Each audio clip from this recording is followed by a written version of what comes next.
Hey there, everybody. My name is George. I'm the founder here at Extension Ecom, and today I'm going to be walking you all through a case study, how we helped turn a client of ours sales around.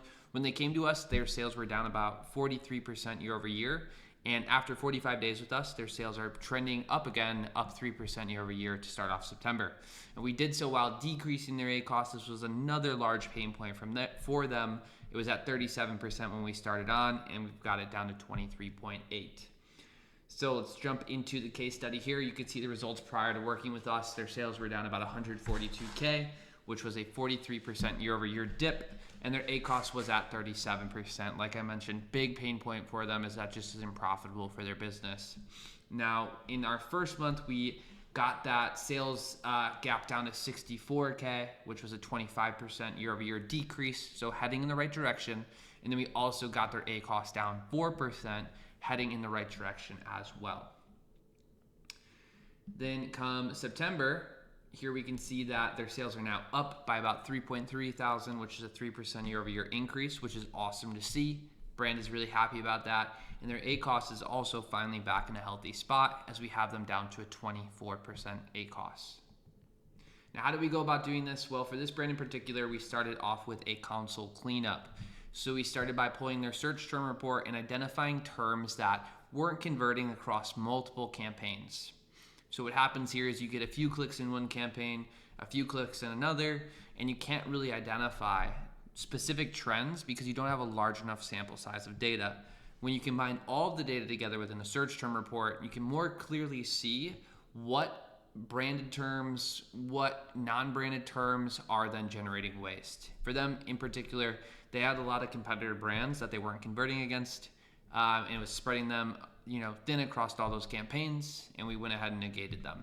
Second thing we did is reviewed the products that were within their advertising campaigns, and we eliminated contrasting products. So what I mean by that is, let's say you have 4 product lines: product line A, B, C, and D. Product line A needs to be targeting keywords that are specific to product line A. Product line B needs to be targeting keywords that are specific to product line B. Product line C needs to be targeting keywords that are specific to it, etc.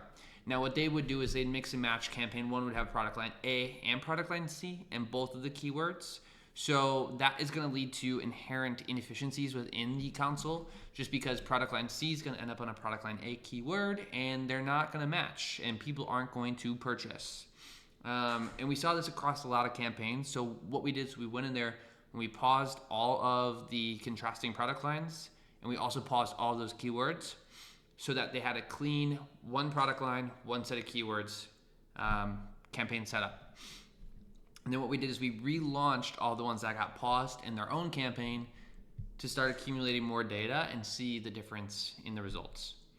Next up, we relaunched historic auto campaigns. They had a few auto campaigns with a ton of ad groups dating back to 2018. And Amazon essentially would just provide a message stating that these are auto campaigns and we couldn't really make any optimizations to them.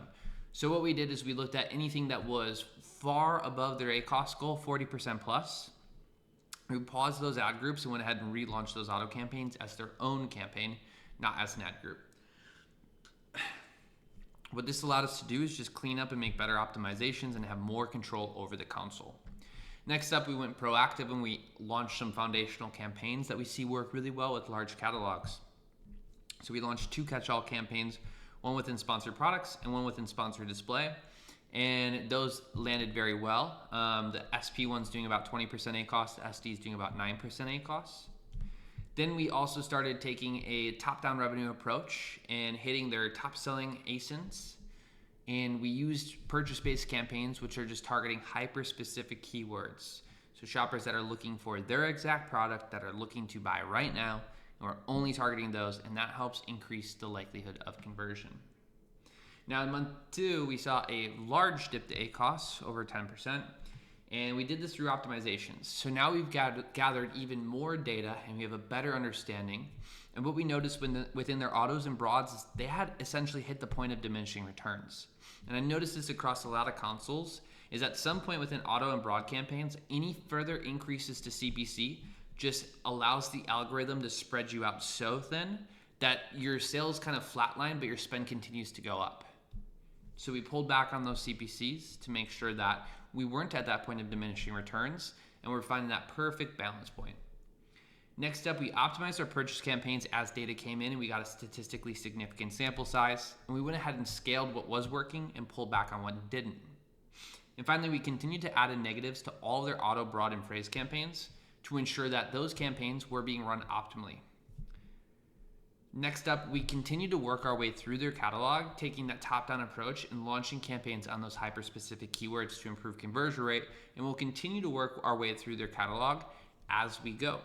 And as we get more data, we'll continue to optimize, and that's what's going to help us find that balance of we have the broad, we have the auto, and that's that super low CPC spreading us out, getting us a ton of visibility. And then we have that purchase and the exact focused on those conversions. And finding that balance point between those two is how you scale the business up, grow the sales, while also keeping it at a healthy ACOS level to drive profitable sales for the business.